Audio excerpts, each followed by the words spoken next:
Mas vamos para aquilo que Deus nos trouxe, que é o alimento das nossas almas, em nome de Jesus. Nós abrimos aqui no início, aqueles que não estavam aí, vão poder refletir também na palavra.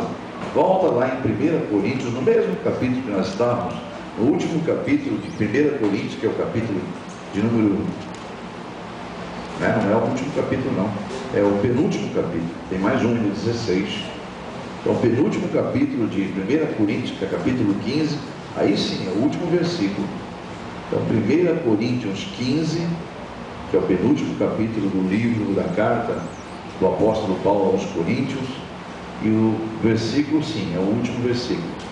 Vou ler mais uma vez para que todos possam, em nome de Jesus, entender os mistérios de Deus essa noite.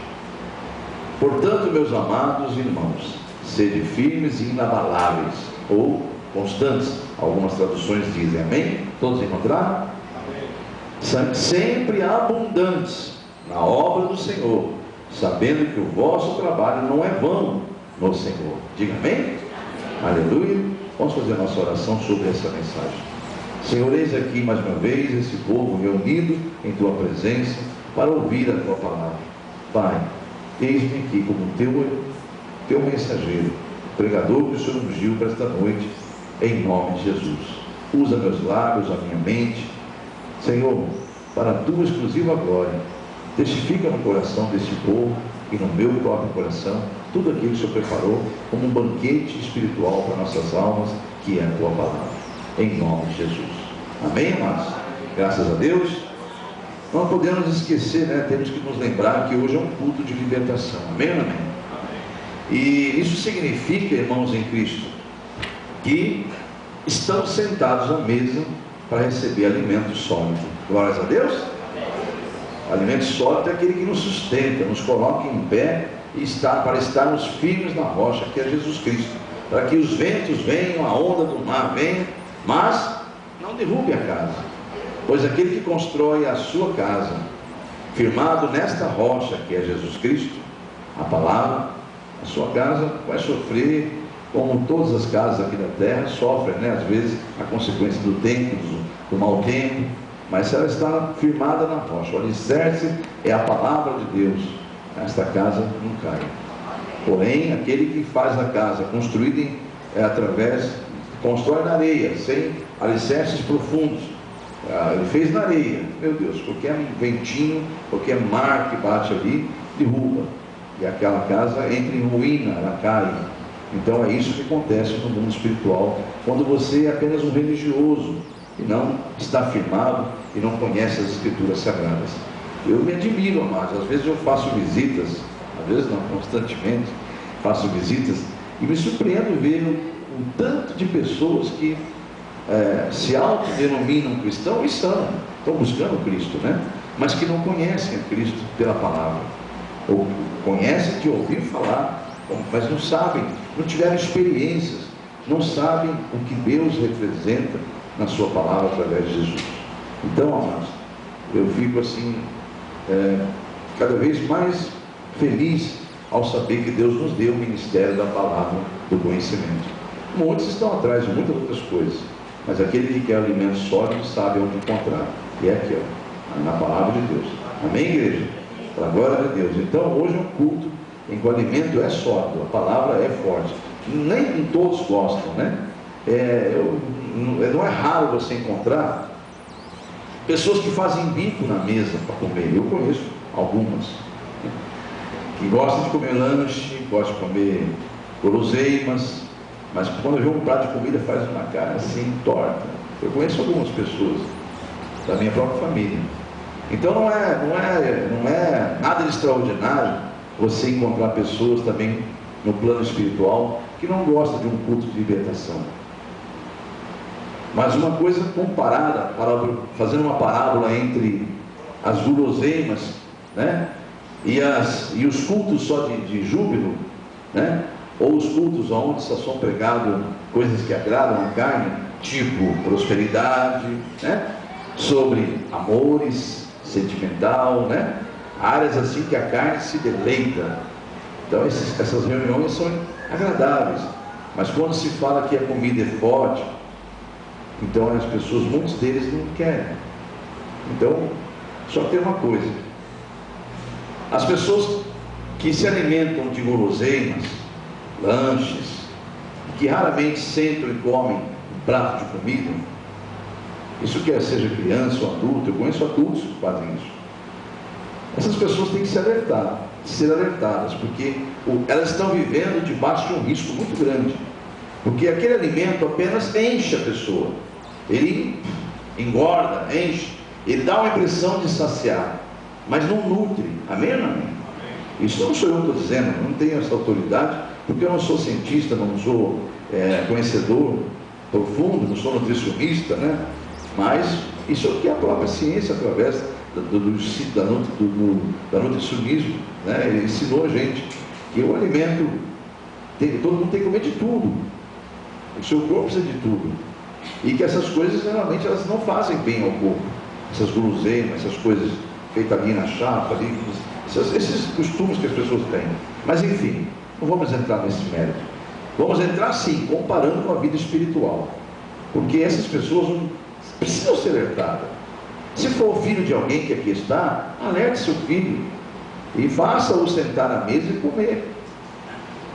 Se você tiver uma esposa assim, ou um marido assim, de vez em quando você dá uns toques nessa pessoa, ou de vez em quando você tenta convencer essa pessoa a comer alimento mesmo, de verdade, porque senão, amados, uma hora ou outra vai vir a consequência disso tudo. Então, o alimento sólido, o alimento que eu quero dizer, comparando agora com isso aqui, é muito gostoso realmente ouvir as coisas, ouvir o povo sair e falar: hoje o culto é uma bênção, hoje, olha, Deus falou tremendamente, quando se refere a coisa que ele quer ouvir. Mas isso nem sempre você vai se sentar à mesa e comer só o que você quer comer. Quando você é subordinado a alguém que está no fogão, você é submisso ao que ele vai fazer, né? E quem está servindo hoje aqui é Jesus. Amém? E esse sabe o que é melhor para a tua alma. Aí que está a diferença. O mal é nós acharmos que nós somos isso aqui só. Isso aqui é pó, amado. Isso aqui é... não experimenta, não, você não vai ter esse desprazer. Eu tive de ver um corpo enterrado e daqui 2 anos tirado do sepulcro. Eu fui fazer isso para transferir um parentesco, né? Mais especificamente meu pai da terra. Eu fui transferir o corpo dele de um estado para outro, que ele morreu em um acidente de um estado, teve que ser enterrado às pressas, e 2 anos depois minha mãe entrou no desespero, uma depressão, ela não era serva de Deus, ela pediu, e se alguém tinha, não é que ela pediu, meus irmãos fizeram uma reunião e chegamos à conclusão que a mãe ia ficar doente, se a gente não trouxesse o corpo dele para onde, né, ali na cidade perto. Ela ainda era do mundo, ela não tinha discernimento, então nós fomos lá. Eu tive esse desprazer de ter que desenterrar e olhar e ver meu pai 2 anos depois, né, dentro de um caixão, como estava o estado dele. E para quem foi no colo dele, para quem andou com ele, era um homem assim como eu, assim. Alguns aqui já viram fotos do meu pai. Meu pai é uma pessoa, aliás, eu sou a fotocópia dele. Ele tinha exatamente quase esse corpo aqui, era mais alto que eu. Ele tinha 1,88 m de altura, meu pai era mais alto. Mas eu sou a cópia dele. Então, é incrível. O que eu quero dizer é que, imagina você conhecer teu pai, saber a vitalidade que ele tinha. Meu pai era um homem cheio de vida, e você desenterrar 2 anos depois e ver o que eu vi ali. Então, amados, eu quero dizer que quem pensa que a vida é só isso aqui é porque não teve essa experiência, ou que não se atentou para o que é a carne. A carne é isso aí. E será que Deus só fez isso aí só? Você não tem uma individualidade espiritual? Claro que você tem. Você tem uma alma. Tanto é que se fosse só isso aqui, fosse a vida, a ciência já tinha criado algo. Ele cria robôs, mas não tem alma. Amém ou não amém? Então só Deus pode criar o ser humano, porque Ele coloca o fogo de vida ali. Amém? Então, para a glória de Deus, é claro que alguém sem sabedoria vai falar: mas basta um homem deitar com mulher e faz um ser humano. Tá bom, vai. Então, quer brincar, brinca. Você sabe do que eu estou falando. Quem criou o homem? E o primeiro homem? Quem criou? É lógico que depois é uma consequência. Então, eu estou falando sério, eu estou em espírito falando, tentando trazer uma comparação para você entender que quando você se senta à mesa, você deve procurar se alimentar de coisas que são sadias para a tua alma. E os cultos de libertações, eles são cultos para que a tua alma fique firme com Jesus. Seja solidificado a tua fé, porque você vai precisar de fé para vencer o mundo. Que cada dia que passa, um dia ou outro, os dias vão sendo piores. Então nós precisamos da fé. Sem fé, primeiro que nós pregamos semana passada, é impossível agradar a Deus, né, amados? Então, para a glória de Deus, uma coisa é certa: os pais precisam tomar essa iniciativa, chamar o cônjuge, os filhos, os cônjuges chamar os seus parceiros e procurar conversar sobre o mau hábito alimentar. Então, igreja, se não fizer isso, amado, não se preocupe. Infelizmente, o tempo vai dizer, vai mostrar que ele precisava de se alimentar. Vai chegar uma hora naquela vida que ela vai ter consequências no seu corpo, porque não se alimentou devidamente, não estava nutrido de tudo que precisava.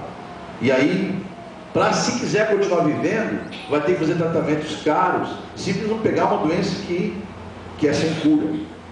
Porque tem tanta bobagem, tem tanta tranqueira nessas coisas guloseimas, coisas que você não sabe, que ali, hoje essas doenças que estão aparecendo, como câncer, vários tipos de câncer aí, a maioria é por causa dessas coisas industrializadas, essas monte de porcaria nos nossos alimentos.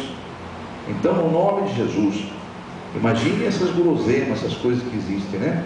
Então, se a pessoa se não despertar, você que é pai, você que é mãe, conversar com seus filhos sobre isso, que eles precisam se alimentar, forçá-los a comer. Se você não chegar no teu marido, na tua mulher e orientá-los, vai acontecer naturalmente, amados. Não é o pastor dizendo isso não, nem rogando praga alguma, misericórdia, e nem amarra isso, que não adianta amarrar, isso é uma coisa natural, que vai acontecer. O corpo vai ter debilitações, que vai ser necessário um dia tomar, vai acontecer, amados, é inevitável.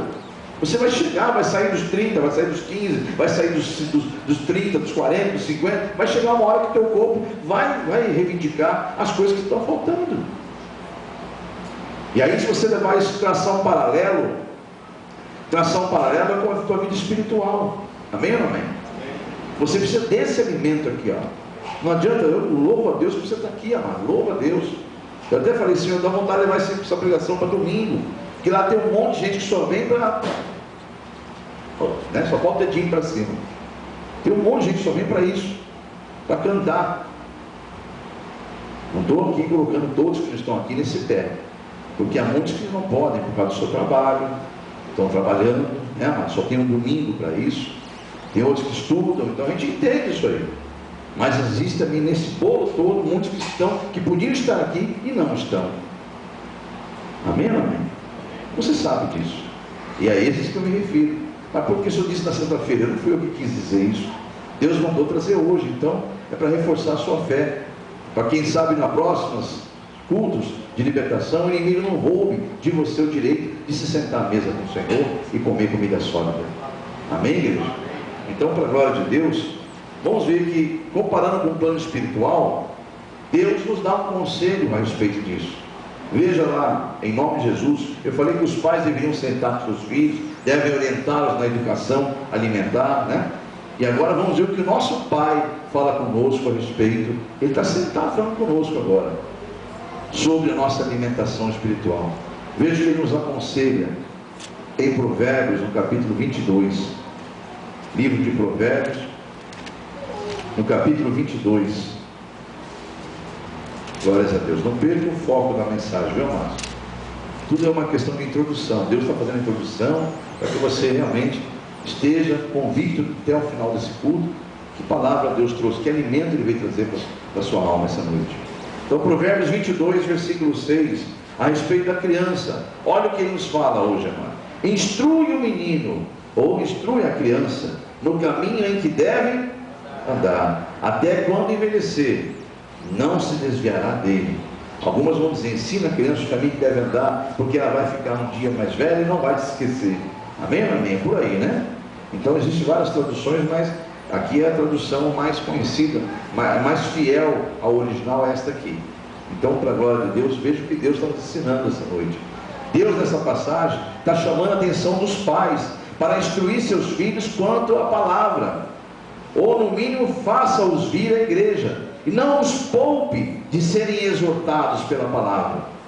Porque se você é pai na terra, Presta bem atenção no que o Espírito Santo manda dizer. Se você é pai na terra ou mãe, Ele é Deus, Pai na glória eterna. Amém?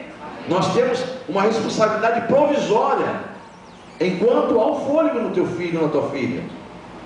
Você tem uma responsabilidade provisória. Deus tem a responsabilidade eterna. Olha a diferença de nível. Não se pode comparar o amor de Deus com o amor de um pai e de uma mãe terrena. É semelhante, mas nunca é igual. Porque o grau de preocupação de Deus é muito maior do que o teu. O teu grau de preocupação é coisas terrenas. Eu quero vestir meu filho da melhor maneira, eu quero que meu filho cresça, seja um doutor ou uma doutora, eu quero apresentá-los, enfim. Só pensa em coisas terrenas. E Deus está pensando na vida eterna. Amém, igreja? Então, amados, Deus tem muito mais responsabilidade com as almas do que nós temos com nossos filhos, porque é provisório. Embora você pode dizer, mas eu posso ser pai dele por muitos anos ainda. Claro. E se ele ficar quando ele completar a maioridade, você não tem mais nenhuma autoridade mais sobre ele. Vai haver o respeito se você plantou isso, mas ele já tem a vida dele já. Então, agora nós, em relação a Deus, nunca seremos isso. Nunca seremos independentes de Deus. Dependeremos de Deus até para a eternidade. Então olha o grau de responsabilidade desse Deus quando Ele manda a mensagem para pregar. Então, no nome de Jesus, amados, eu convido a igreja a refletir sobre isso na palavra de Deus. Vamos lá em Hebreus, no capítulo de número 13. Carta aos Hebreus, no capítulo 13. Você está num culto de libertação, né? Lembrou-se disso? Amém? Então você pode dar glórias a Deus pelo alimento? Glórias a Deus, né? Então você, dando glórias a Deus, amado, a glória sobe e a bênção desce. Lá no capítulo 13, do versículo 22, olha o que o Espírito Santo diz aqui, através do apóstolo Paulo. Não sei se é apóstolo Paulo, isso é muito polêmico isso aí, viu, amados? A carta a Hebreus é uma das poucas, é uma das situações que poucos sabem se é Paulo mesmo. Alguns acreditam que uma parte dela foi escrita por Paulo. Outros teólogos não é um autor sem conhecimento. Mas vamos ficar com aquilo que Deus fala. Toda a Escritura Sagrada é revelada pelo Espírito Santo. Amém? Então vamos lá. Rogo-vos, porém, irmãos, que suporteis a palavra desta exortação, porque abreviadamente vos escrevi. Amém? Então veja o que ele está dizendo. Rogo-vos, porém, irmãos, que suporteis a palavra desta exortação. Amém, igreja? Então, não poupe o seu filho de se sentar à mesa com Deus. Abra a Bíblia Sagrada, no mesmo livro que você está, volte um capítulo só, capítulo 12, versículo 5. Parte B só do versículo 5, onde está escrito assim: filho meu, todos encontraram aí? Quando Deus está dizendo, filho meu, não desprezes a correção do Senhor, e não desmaieis quando por ele fores repreendido. Olha aí, igreja. Filho meu, diz o Senhor, não desprezes a correção, a exortação que vem do Senhor, e não desmaieis quando por ele for repreendido. Versículo de número 6.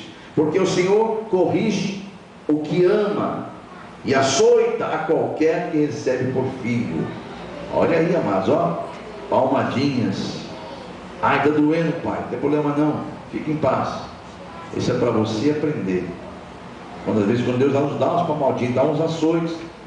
O Senhor, por que está vendo isso? Reflita, você vai ficar naquele cantinho, vai pensar o que você fez. É verdade, eu mereci. Bom. Então Deus está dizendo aqui, ó, Ele não só corrige quem ama, como também açoita a qualquer um que Ele recebe por filho. Você é filho de Deus? Então aceite a exortação que vem da parte de Deus. Versículo 7. Se suportais a correção, Deus vos trata como filhos. Porque que filho há a que o pai não corrija? Versículo 8. Mas se estáis sem correção, sem disciplina, da qual todos são feitos participantes desse mundo, sois então bastardos e não filhos. Olha aí. Então Deus, Ele só exorta seus filhos, amado. Ele só faz isso porque Ele ama seus filhos. Então esses cultos de sexta-feira, amado, é o momento mais importante, a educação do pai para com seus filhos. Versículo 9: além do que tivemos nossos pais, segundo a carne, eles nos corrigiam, e nós reverenciávamos, ou seja, respeitávamos a ele, né? Não nos sujeitaremos muito mais ao Pai dos Espíritos, para que vivamos? Amém, igreja? Aleluia. Versículo 10: porque aqueles, na verdade, ou seja, os pais da terra, por um pouco de tempo nos corrigiam, como bem lhes parecia, mas este, para o nosso proveito, para sermos participantes da sua santidade. Diga glórias a Deus. Você está feliz, amado? Está ouvindo a palavra? Versículo 11: e na verdade, toda correção ao presente não parece mesmo ser de motivo de alegria, ou ser de gozo, né? Senão de tristeza. É claro, ninguém fica feliz de levar bronca, ninguém fica contente, amados. Mas uma coisa Deus garante: na hora não é bom, mas depois produz um fruto pacífico, de justiça, nos exercitados por ela. Diga amém? Então presta bem atenção, igreja. Todos nós encaixamos nessa palavra. Deus não está falando aqui com crianças, Ele está falando com filhos dele, não é só com adolescentes, com jovens, com criança. Ele está falando conosco. Ele nos ensina o caminho que deve andar, e Ele nos vê como crianças. Por isso que Ele nos corrige, nos açoita. Amém ou não amém, igreja? A igreja está compreendendo? Eu quero ser sempre uma criança perto da igreja. Aliás, eu sou, né? Então, Deus só exorta porque Ele é Pai e tem grandes responsabilidades com a tua alma. Diga amém? Importante, você que é pai ou mãe, vocês não dizem que faz tudo para os seus filhos? Quem é pai e mãe aqui, diga amém. Ergue as mãos. Você não faz tudo para os seus filhos, ou diz que faz? Eu faço tudo para meus filhos, para vê-los felizes, realizados no futuro. Para isso, então, você sai da sua casa, vai trabalhar, não é? Para isso você se dedica, você se esforça para trazer o alimento, o sustento para eles, dar a eles as melhores condições que você possa dar. Amém ou não amém? Você faz isso ou não faz? Porque você ama teus filhos. Então, igreja, pois bem, tudo isso está neste mundo aqui, e é tudo vaidade esse mundo. Agora, preste bem atenção: esse mundo é contaminado pelo espírito de Satanás. Esse sacrifício que você faz, que a tua mulher tem que fazer também às vezes, a sua mãe, o jovem, o seu pai sai, a sua mãe teve que sair também, para dar o melhor para você nesse mundo. Esse sacrifício todo aí tem um culpado, e eu quero me reportar a ele, para que você entenda que Deus não criou para nenhuma mãe ficar longe dos seus filhos. Corta o coração de uma mãe, ela dá à luz, olha seu filho de 6 meses, até que existe uma lei até, no mínimo pertinente, que deixa a mãe ficar com 6 meses com seu filho. É 6, né, amados? 4 agora? Diminuíram? Meu Deus, sempre foi 4? Jesus amado.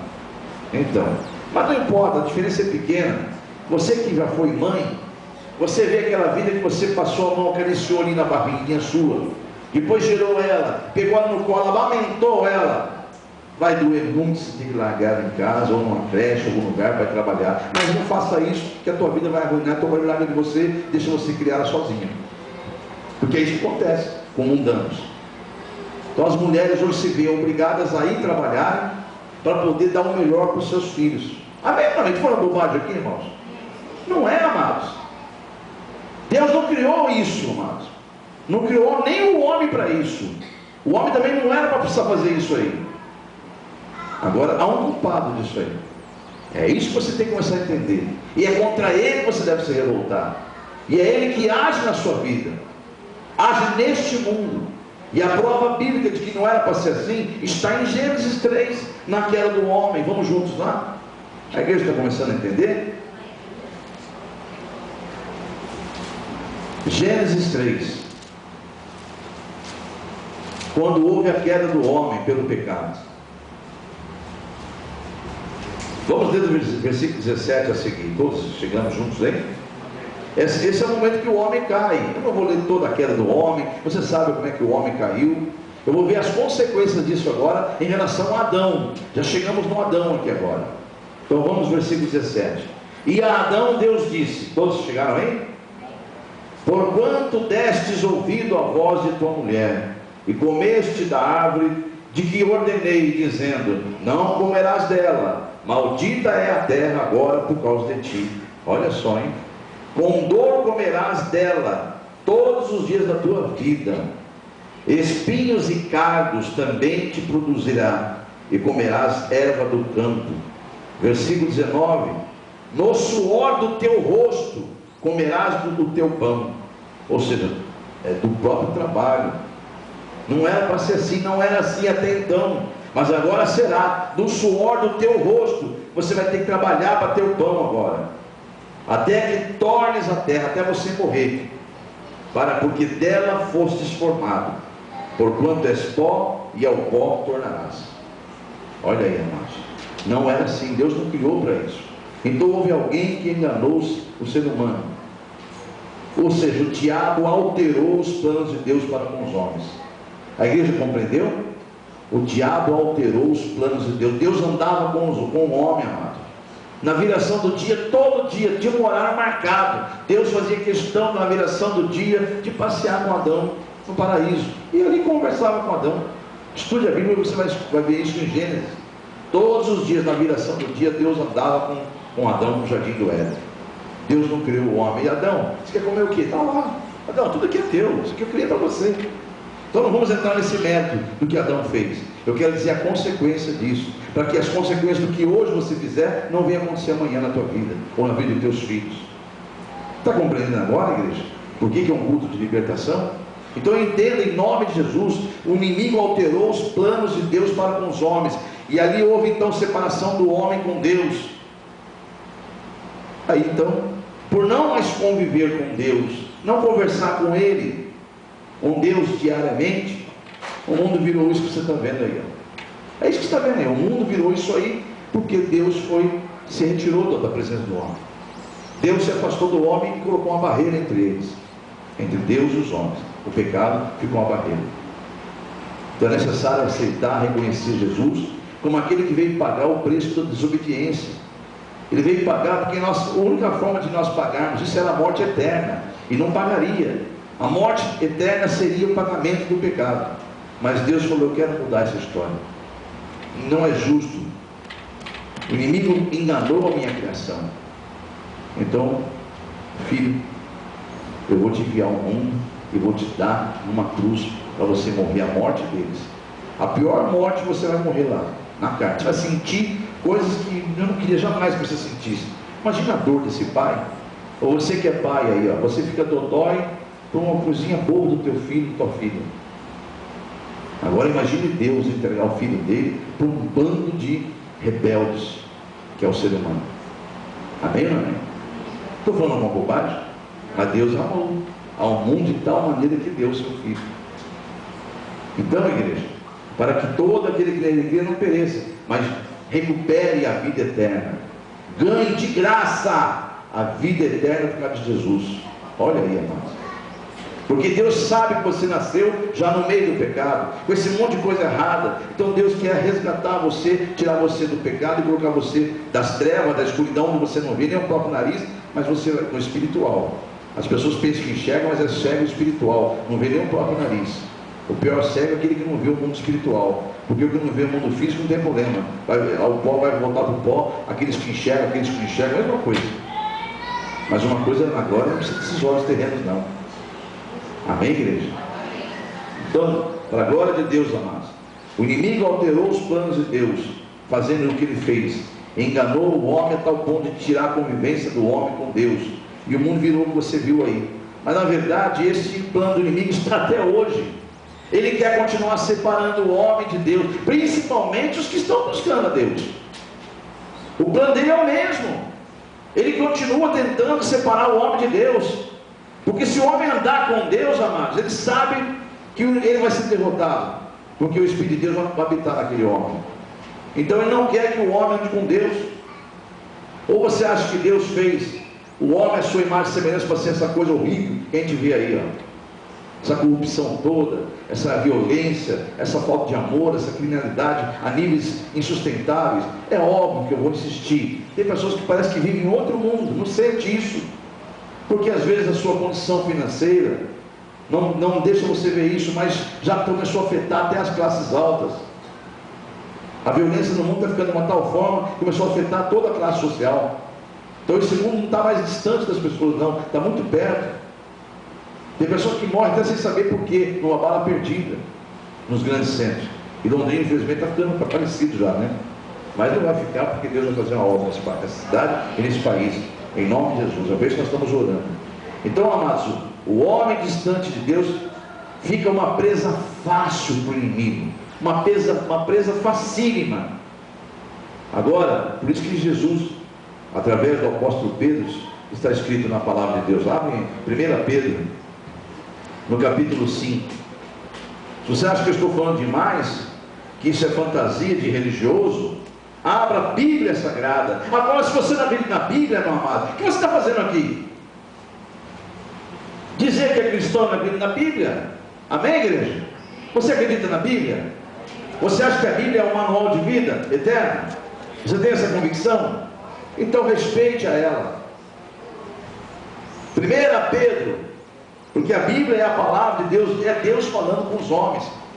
Então, carta de Pedro, a primeira, no capítulo 5, meu caro, amado irmãos, ia falar camarada, estou parecendo já os políticos, meu camarada, meu companheiro. Tanto que eu estou assistindo aí Globo News, estou ficando quase igual aquele povo lá, misericórdia. Jesus. 1 Pedro 5, eu estou assistindo porque eu estou orando, amados. Cada dia que olha, mandaram um vídeo para mim hoje que eu vou trazer domingo aqui. Quem viu a declaração daquele deputado Cabo alguma coisa? Dia 15 agora. Eu vou trazer para vocês domingo. Gente, eu assistia hoje e falava mais em mistério do que eu ouvia. O Espírito Santo me tomou da tal maneira que eu vou trazer domingo para vocês verem aqui. Que Deus usou o alto falando em cima do púlpito do Congresso Nacional. Meu Deus, eu fiquei arrepiado. Eu vi João, um espírito que estava em João Batista estava nele ali, mandando o Congresso se arrepender e profetizando contra por todo o Congresso. É coisa linda, eu vou trazer para vocês ouvirem. 1 Pedro 5,8. Isso não sou eu dizendo para meus irmãos, boca minha falando, é o próprio Deus na sua palavra, usando Pedro, escreveu: sede sóbrios, vigiai, porque o diabo, o vosso adversário, anda em derredor, bramando como um leão, buscando a quem possa destruir, tragar, ao qual, versículo 9, resiste firmes na fé, sabendo que as mesmas aflições se cumprem entre vossos irmãos no mundo inteiro. Diga amém? Glórias a Deus. Então está aí, amados. E assim, amados, como o inimigo agiu desde a velha geração, do Velho Testamento, ele vem enganando o povo de Deus desde aquele tempo, fazendo-os afastar-se de Deus e não buscando a Deus devidamente como deveria buscar. E até nasceram gerações e cresceram sem saber que existia uma palavra. Irmãos, é o mesmo projeto do inimigo. Ele não importa se você virou crente. Os demônios só falam assim: ô chefão, sabe aquela família agora se converteu? Ele falou assim: até quando? Eu estou em espírito falando, que Deus me revela. Ele fala: até quando? Não sei. Pois eu sei. Vai agir assim, assim na vida dele, que tem um tempo. Conta lá. Se está o tempo, ele não volta para o projeto. Até quando? Mas porque ele não está preocupado se a pessoa for para a igreja. Ele está preocupado se a pessoa mudou de vida, se a pessoa mudou de atitudes, se a pessoa aprendeu a orar, se está ouvindo a palavra. Tem um monte de gente nas igrejas, mas não estão nem aí. Vem para cumprir um roteiro. Não estou dizendo essa aqui, viu, amado? Nas igrejas, que eu usei plural. Tem gente que vai para cumprir um roteiro religioso. Sabe aquele funcionário que é displicente? Tem um monte de crente displicente nas igrejas. A prova disso é que você viu lá no Congresso quantos que se dizem que são evangélicos, dando aqueles péssimos exemplos e testemunhos. A começar pelo cabeça lá, misericórdia.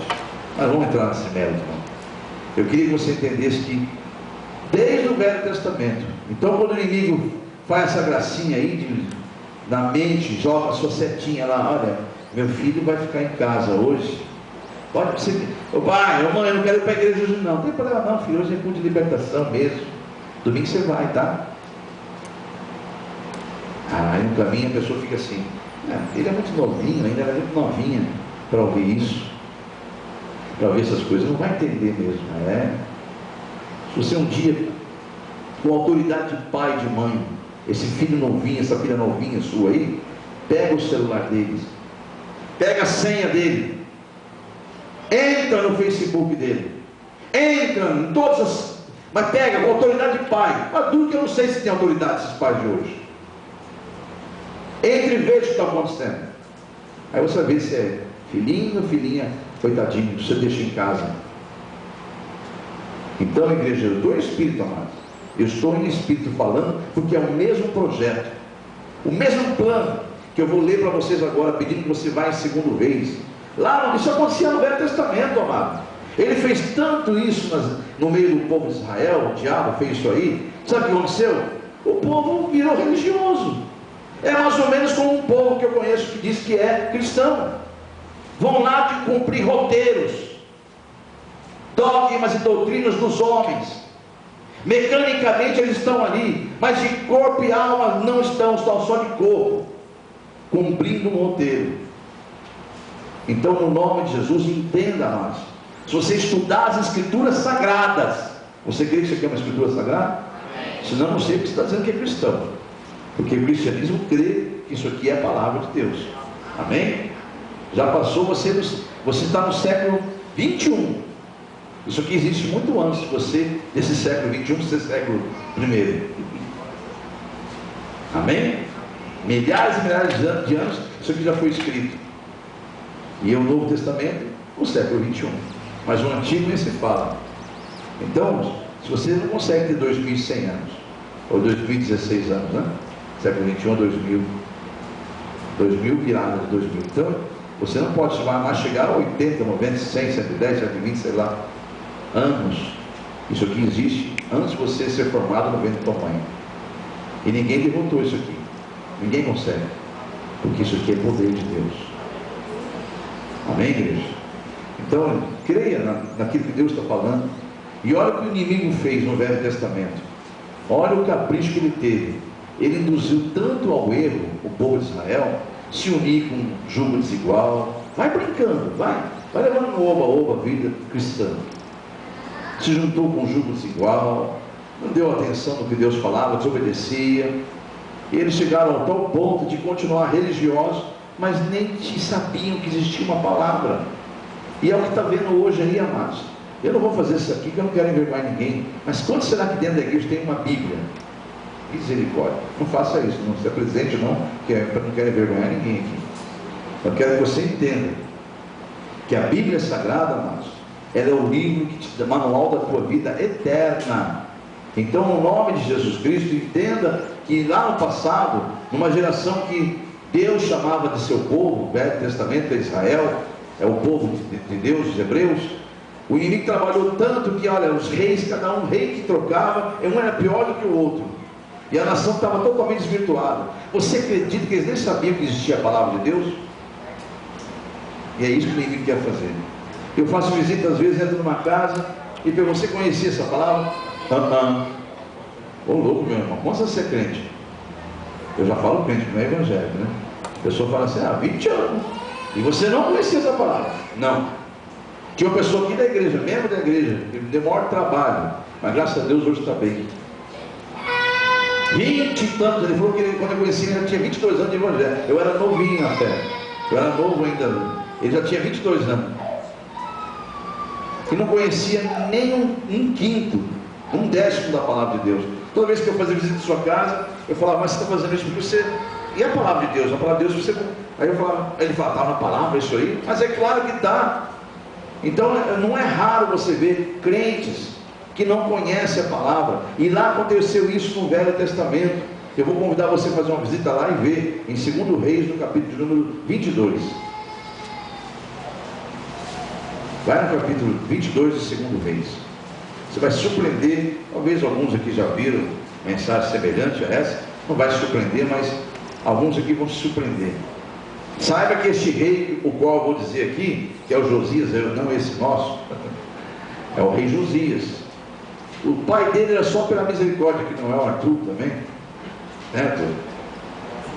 Esse rei Josias aqui, coitado dele, nasceu num lar totalmente perdido. O pai dele é misericórdia. Aqui tem um texto, uma hora fala assim, igual ao teu pai Davi, porque todos os reis eram descendentes de Davi. Mas aqui já devia ser, nem contei, mas sei lá qual que era esse rei aqui, o número desse rei aqui.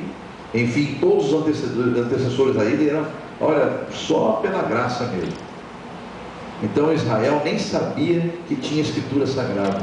Veja o que acontece aqui, mas eram religiosos, hein?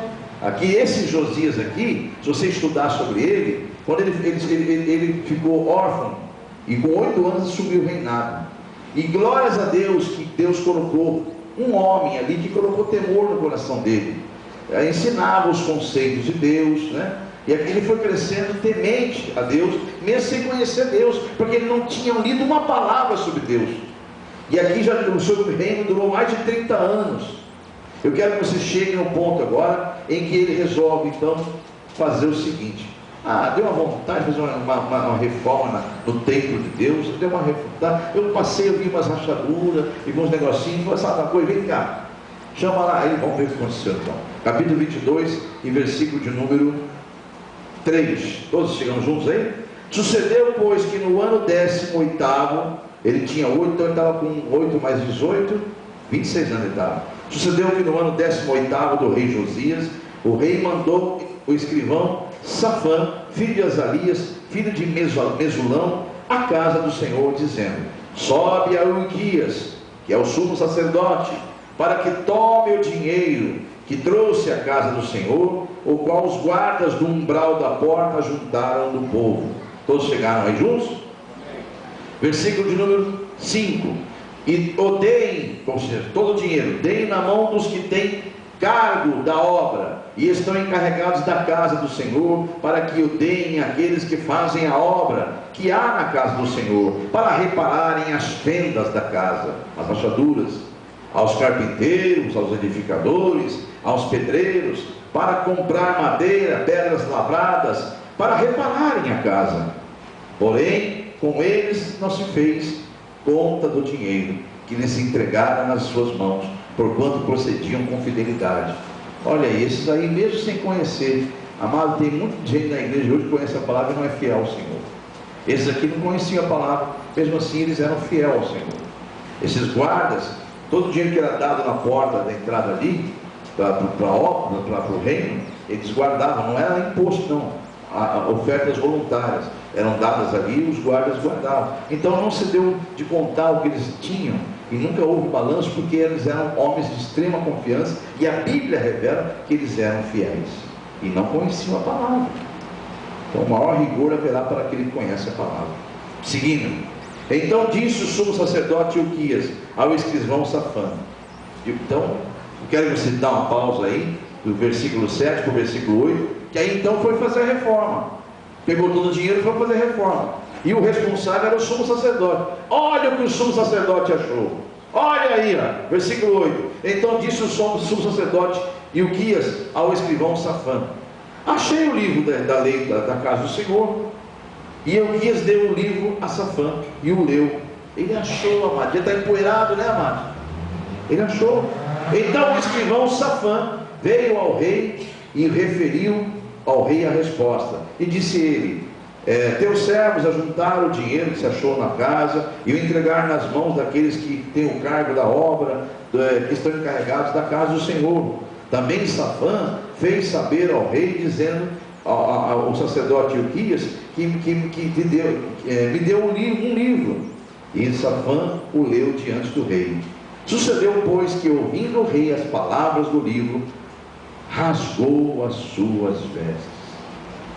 Meu Deus, ele ficou tão envergonhado quando ouviu a palavra. Então, se você não ouvir a palavra, se você não meditar no que Deus está falando, você nunca vai ter vergonha das coisas que você faz, porque você vai achar normal fazê-las. Então, o rei mandou Hilquias, o sacerdote, e Aicão, filho de Safã, e Aquibor, filho de Micaías, e a Safã, o escrivão, e Asaías, o servo do rei, dizendo: ide, consultai o Senhor por mim, e pelo povo, e por todo Judá, acerca das palavras desses livros que se achou, porque grande é o furor do Senhor que se acendeu contra nós. Porquanto nossos pais não deram ouvidos às palavras desse livro, para fazerem conforme tudo quanto nele está escrito. Diga amém? Olha aí, amados, que vergonha, hein? Já tinha esse reino 18 anos. Esse rei estava 18 anos. Ele então manda fazer uma reforma e encontra o livro. Aí o sumo sacerdote fica apavorado quando lê aquele livro e chama o escrivão e fala: não posso falar com o rei agora. Vai lá e fala com ele, está tudo sendo reformado, mas olha o que eu encontrei. Meu Deus, ele lê o livro, rasga as vestes, que alguém lê para ele o livro, ele rasga as vestes e compreende que Deus deve estar muito irado. Deus deve estar muito irado com muitos pais. Deus está muito irado com muitas igrejas. Deus está irado porque a palavra não está sendo mais lida, porque a palavra está sendo guardada e sendo empoeirada. Mas esse povo aqui reconheceu, amados. Aí no capítulo de número 23, versículo 1: então o rei ordenou, e todos os anciãos da cidade de Judá e de Jerusalém se ajuntaram a ele. E o rei subiu à casa do Senhor, e com ele todos os homens de Judá, e todos os moradores de Jerusalém, e os sacerdotes e os profetas, e todo o povo, desde o menor até o maior. E leu aos ouvidos deles todas as palavras do livro do concerto, que se achou na casa do Senhor. E o rei se pôs em pé junto à coluna, fez o concerto perante o Senhor, para andarem com o Senhor, e guardarem os seus mandamentos, e os seus testemunhos, e os seus estatutos, com todo o coração e com toda a alma, confirmando as palavras deste concerto, que estavam escritas naquele livro. E todo o povo esteve em concerto. Amém, igreja? Conclusão, amados: você foi escolhido para ir e levar o Evangelho a toda criatura, a começar pela sua Jerusalém, que é a sua casa. Não negue esse chamado. Não deixe a palavra envelhecer. Não deixe que a palavra fique guardada, escondendo aquilo que Deus colocou nas tuas mãos. Você entrará para a história do ministério de Jesus se você cumprir a vontade dele. Se você cumprir a vontade de Deus: vinde a mim os que estáis cansados. Você veio, está aqui, você já está vindo buscar Deus. Agora ele te curou, ele está te restaurando. Agora ele fala: filho, você já está em condições, me ajuda, seja cooperador na minha obra. Ide, pregar o Evangelho a toda criatura. Começa pela Jerusalém, depois vai a Samaria, depois em toda Judá, em todas as adjacências, em todas as cidades circunvizinhas. Para quem não entendeu, começa na tua casa o Evangelho, começa a educar seus filhos, ensina o caminho que eles devem andar. Depois você faça isso junto com a tua família, com familiares ao redor de você. Amém, amém, igreja? Depois você faça isso aonde você trabalha, no seu ambiente social, enfim. É ordem de Deus, amados. Agora não sei quantos que vão cumprir essa vontade do Pai, mas Deus nessa noite convidando o seu povo em nome de Jesus. Então, amados, você foi escolhido. E se você fizer o que Deus está mandando você fazer em nome de Jesus, você vai ter um lugar especial no trono do Senhor. E o seu nome será reconhecido como Filho de Deus. E você vai ser aqui na terra um cooperador do reino, se agir como Ele está te ensinando a agir, como Ele está te ensinando nesta noite em nome de Jesus. Agora nós sabemos que tipo de ser humano está para vir sobre a terra nos últimos dias. Nós sabemos. E eu convido você a refletir que tipo de ser humano que está para vir, e você vai escolher que tipo de ser humano você quer para a tua descendência. Isaías, por favor, amados. Isaías, capítulo de número 30. Livro do profeta Isaías, capítulo 30. Se não deu tempo, você vai ouvir, porque é ouvindo que vem a fé. Eu vou ter que acelerar por causa do horário, amém? Então eu vou, capítulo 30 de Isaías, versículo 8, diz assim: olha o que Deus revelava. Isso aqui há 4.000 anos atrás, quase 3.000 e tantos anos atrás, ou quase 3.000 anos atrás, perdão. 30, versículo de número 8, diz assim: vai, pois, escreve isto em uma tábua perante eles, e aponta para o livro, para que fique escrito para o tempo vindouro, para o tempo que há de vir, para sempre e perpetuamente. Porque povo rebelde é este, são filhos mentirosos, filhos que não querem ouvir a lei do Senhor, que dizem aos videntes: para de ver, né? Aos profetas: não profetizeis para nós o que é reto, o que é certo, dizem-nos coisas que são aprazíveis, e tende para nós enganadoras lisonjas, ou seja, nos fala apenas de coisas que nos iludem, né? Desviai-vos do caminho, apartai-vos de mim desse caminho, fazei que deixe de estar o Santo de Israel perante nós. Olha aí, misericórdia. O Isaías vai profetizar pelo Espírito Santo que haveria de ter uma geração na terra que ia dizer essas coisas. Eu não estou afim de ir para a igreja não, eu estou mais querendo curtir. Para de falar essas coisas. Aí vai culpar os pastores. Irmãos, o que eu falei aqui fora da palavra para que alguém aponte o dedo para esse pastor, para esse ministério, qualquer ministério que prega a palavra? O que nós falamos além do que está escrito na palavra de Deus? Como é que alguém pode rejeitar o que Deus falou, amados? E Deus revela que vai acontecer isso. As gerações serão assim, amados. Veja o versículo final que eu li. Eles chegam a dizer: faça-se de mim, apartai-vos com essa conversa, deixa de estar esse Santo Israel entre nós. Ou seja, pare de falar desse Deus. Misericórdia. Mas isso é o Velho Testamento. Vamos no Novo então. Vamos em 2 Timóteo. Você quer ir no Novo Testamento? Quer brincar de que Velho Testamento não serve? Então vamos brincar. Vamos para 2 Timóteo capítulo 2. Novo Testamento. Será que tem alguma diferença? Não. Jesus não veio desfazer. Jesus não veio trazer outra coisa senão confirmar o que estava escrito na Velha Escritura. Segunda carta do apóstolo Timóteo, amados. Segunda carta do apóstolo Paulo a Timóteo.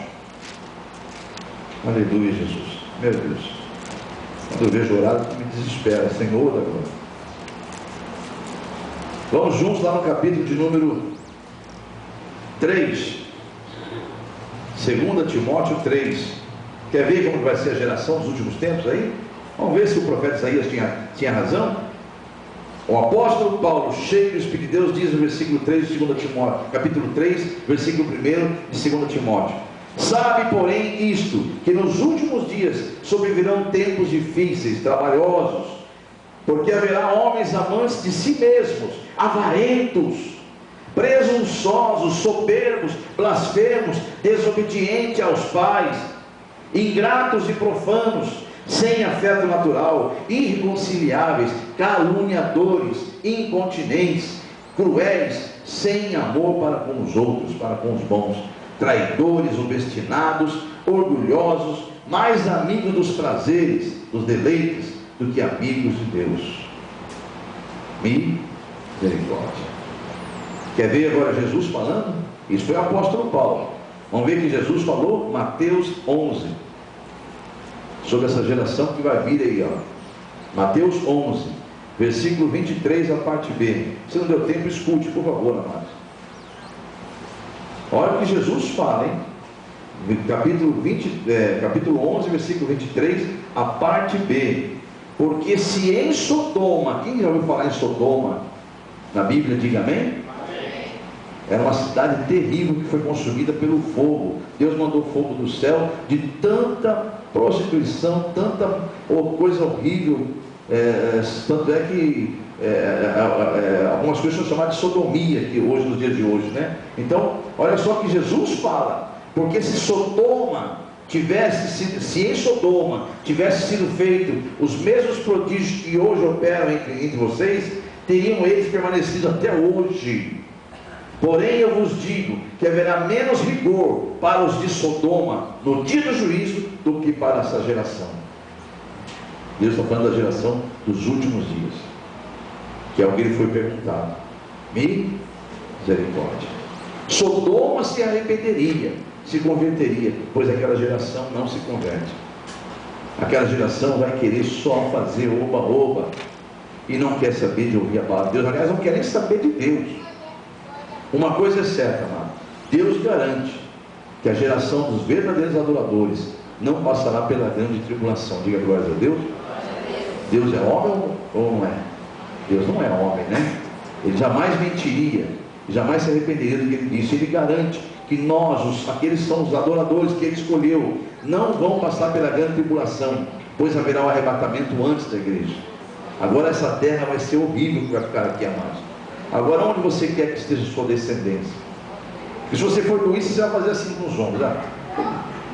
Se você for alguém, um homem de Deus, uma mulher de Deus, você vai se preocupar em educar seus filhos e seus netos. E vai ensiná-los o caminho do Senhor. Se a sua resposta é que você quer a tua descendência com Deus, então não coopere mais com as trevas, criando uma geração que é poupada de ouvir a palavra de Deus. Eu recebi por coincidência, não foi coincidência, nada é coincidência.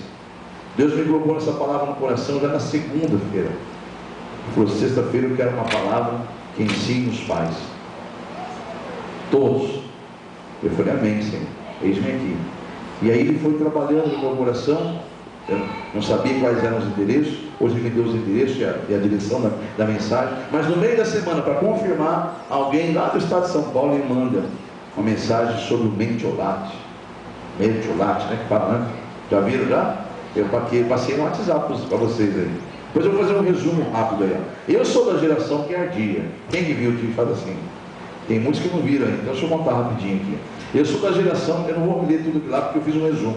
Sabia que o horário não ia extravasar. Eu sou da geração do mentiolato que ardia. Mentiolato, né? Que nome estranho. Que ardia. E como era difícil aquele tempo, amados, misericórdia. Quando nós fazíamos alguma coisa errada, é claro que nós nos machucávamos. Uma vez minha mãe falava: papai deu uma bicicleta para papai.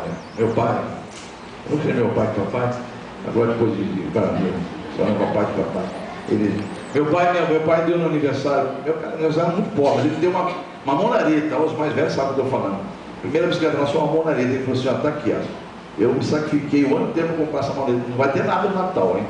Esse aqui é para vocês dois. Tá bom, eu fazia aniversário em agosto, meu irmão fazia em outubro, mas ele deu no meio, falou: para vocês dois, ó. Então, é isso aí.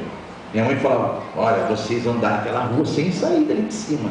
Era uma rua de uma quadra só, sem asfalto, mas com a terra bem firme.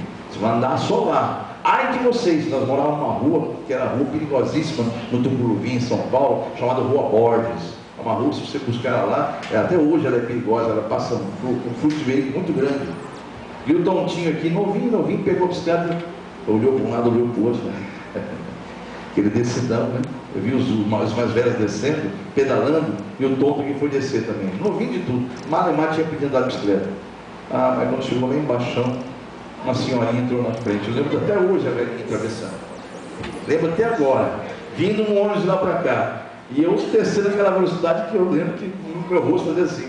E a velhinha atravessando. Eu gritava que nem louco a velhinha sair da frente, mas nunca ela teria força de correr. Ou eu matava ela, ou me matava. Eu resolvi me matar. Resolvi tirar dela. Mas aí foi só pela graça. A bicicleta jogou fora, pra você ter ideia. Pra você ter ideia, aconteceu comigo. Ainda apanhei ainda. Tanto que eu me machuquei, ainda apanhei naquele dia, mais não sei o quê. Aí minha mãe veio com o tal do metiolate. Mas ardia, irmão, meu Deus do céu. Então, quando as crianças faziam coisa errada, as mães vinham com o tal do metiolate. Jesus amado. E elas falavam: sopra que para de doer. Mentira, assim. Doía mais ainda, não parava coisa nenhuma. Enfim, hoje inventaram metiolate sem dor, sem ardor. Ele tem uma química lá que ele é transparente e não arde mais. E aí, quando eu li essa mensagem, Deus falou: está vendo porque o que você faz? Eu queria que você chegasse a essa conclusão aí, ó. Essa geração de hoje é a geração do metiolate sem dor. Porque a geração que fazia coisa errada e pagava o preço por fazer coisa errada, ardia, apanhava e ardia, é uma geração que hoje são homens e mulheres que criaram seus filhos, a maioria, e são homens e mulheres de bem. Eu não sei como será a geração futura mais, porque a geração de hoje não sabe engolir choro, porque nem chora. Até o mentiolato de coisas que eles fazem errado não arde mais. A conclusão daquela mensagem é isso. Então, amados, o mundo está criando uma geração, nos últimos dias, a geração que você acabou de ouvir agora, que Jesus falou que vai ter na terra, que Isaías profetizou há 3.000 anos atrás. Mas se você é um cristão, você é cristão? Amém? Então, haja como cristão, se coloque em pé e não coopere com as trevas. Ensina a criança o caminho que ela deve andar. como Deus está ensinando você essa noite, em nome de Jesus. Esse é o tema da noite. Não coopere com as trevas. Aplauda o Senhor Jesus. Não coopere mais. Que é um plano do inimigo, afastar os teus filhos, as gerações futuras. Você não conseguiu, mas ele vai tentar afastar as gerações futuras da presença de Deus. Mas se você está vivo, está respirando, você tomou hoje conhecimento, a partir de hoje, amado, pare de ter medo do seu filho ou sua filha, que hoje os pais têm mais medo dos filhos do que os filhos têm da mãe e do pai. Misericórdia. Senhor, só o Senhor pode testificar no coração dos teus filhos a mensagem que o Senhor mandou pregar essa noite. Muitos, ó Deus, que estão na carne, vai dizer que isso é caretice, que isso é quadradismo, que isso é coisa antiga. Mas o Senhor é o mesmo ontem, hoje e sempre será. E só o Senhor pode visitar corações que aceitaram esta palavra e fazê-los confirmar na vida deles uma descendência que te honrará, Senhor, a qual será arrebatada e não passará pela grande tribulação. É o que eu profetizo em nome de Jesus. Se você quer, receba a palavra e diga amém. Com quem nos encontrou na internet. Você que encontrou essa mensagem hoje, ouviu a palavra, deve ter visto a data que ela foi pregada, deve ter pensado consigo: por que eu não estou em Londrina? Por que eu não posso começar uma campanha dessa? Senti no coração de começar essa campanha, mas eu não moro em Londrina, eu moro distante. Então eu insisto, toda sexta-feira eu falo isso. A internet nos dá essa graça de alcançar até fora as fronteiras desse país. Então eu não sei onde você está, onde você me alcançou essa mensagem, mas Deus te alcançou primeiro. E se Ele tocou em você, você pode fazer a campanha sim. Basta você entrar em contato comigo no e-mail que você está vendo passar agora no vídeo. Você anota esse e-mail, franca.luciano@uol.com.br, é meu e-mail pessoal e eu vou respondê-lo. Eu vou pessoalmente atender o seu e-mail, vou atender, vou te explicar, vou te esclarecer como faz essa campanha e vou enviar esta folha em online para você no anexo. Aí você vai no anexo, né? Você vai imprimi-la e vai, no caso, quantas você quiser, como as os irmãos pegaram aqui agora. Então, no nome de Jesus Cristo, você receba agora essa vontade de fazer, você cumpra ela agora, entrando em contato comigo, que eu vou entrar em contato com você. Amém? Em nome de Jesus. E se alguém pegou essa campanha, coloque-se em pé. E se alguém está na internet, também já está de posse da campanha, e é o primeiro dia hoje, coloque-se em pé também, que eu vejo o horário, até me perco com o horário. Meu Deus, como passa a hora. Coloque-se em pé os que vão começar a campanha. Você não, é lógico que não deu tempo de você preenchê-la, você vai preencher em casa, ela é muito didática, não tem como não saber preenchê-la, mas se você tem dúvida, converse com a gente, algum diácono, alguém da igreja que ele vai te orientar, em nome de Jesus. Não há tempo mais de eu explicá-la hoje. Vou pedir que você apenas ore agora, enquanto eu falo ao microfone, e apresente a Deus qual é o motivo da sua campanha ou das suas campanhas. Assim também você que está na internet, aproveite que o pastor está falando no microfone e fala com Deus agora, já que você se colocou em pé na presença dele. Eis aí teu povo, Senhor, apresentando quais são os motivos de fazer a campanha, para a tua exclusiva glória, no nome de Jesus, Senhor. Este povo creu que há poder na tua palavra. Enquanto eles ouvem, eles sabem que o Senhor tem um poder de dar ordem a teus anjos a respeito desta causa. E se eles crerem, eles verão a tua glória, e é o que eu profetizo na vida de todos que estão iniciando a campanha hoje. Eu quero crer, Senhor, que nesse momento o Senhor está dando ordem ao respeito aos teus anjos, para que colham as orações que eles estão fazendo, e elas sejam levadas à tua presença, em nome de Jesus. Amém. Deu tempo de você falar com Deus? Então agora você vai dizer as seguintes palavras. Diga: Senhor Deus, em nome de Jesus, eis-me aqui, em tua presença. Já apresentei os motivos da campanha. Agora, Senhor, estou coletivamente orando e declarando a minha fé, pois eu sei a quem entreguei e de quem receberei a vitória, pois tudo vem de ti, para a glória do teu nome, Deus Pai, Deus Filho e Deus Espírito Santo. Eu darei testemunho da minha vitória, em nome de Jesus. Você crê? Então eu profetizo na tua vida a vitória. Receba a vitória nesta campanha. Pela fé, faça ela. Cumpra 7 semanas. Venha em nome de Jesus trazer da sua campanha. Traga a sua campanha. Só devolva ela no 7º dia, quer recebido ou não. Traga a sua campanha nas 7 semanas. e apresente ela a Deus, e quando for a última semana, você tendo recebido ela fisicamente, literalmente ou não, pela fé você tomou posse, no primeiro dia você dobra a tua folha e guarda ela ali no vaso de oração. Nós vamos continuar orando, porque com certeza é no tempo de Deus a tua vitória. Não fique ansioso e coloque tudo na presença de Deus em nome de Jesus, amém? Mas Deus vai te honrar. Muitos já vieram dar testemunho na primeira semana, e eu quero crer em nome de Jesus, se for o tempo, nada impedirá de que você alcance essa vitória em nome de Jesus, amém? Graças a Deus. Então receba a tua vitória em nome de Jesus Cristo, e eu profetizo a tua vitória. Podemos assentar-se. Eu convido aqueles que estão do 2º ao 7º dia a também colocar-se em pé. Você também, amado, que está na igreja, você que está do 2º ao 7º dia, você que está na internet, também se coloque em pé em nome de Jesus. Agora não é necessário fazer aquela oração individual, só faça a coletiva, que lá no primeiro dia você já fez uma oração e apresentou a Deus a campanha. Como ele não é surdo, ele está com os ouvidos bem atentos, agora você vai apenas confirmar a tua presença nesta campanha. Diga amém?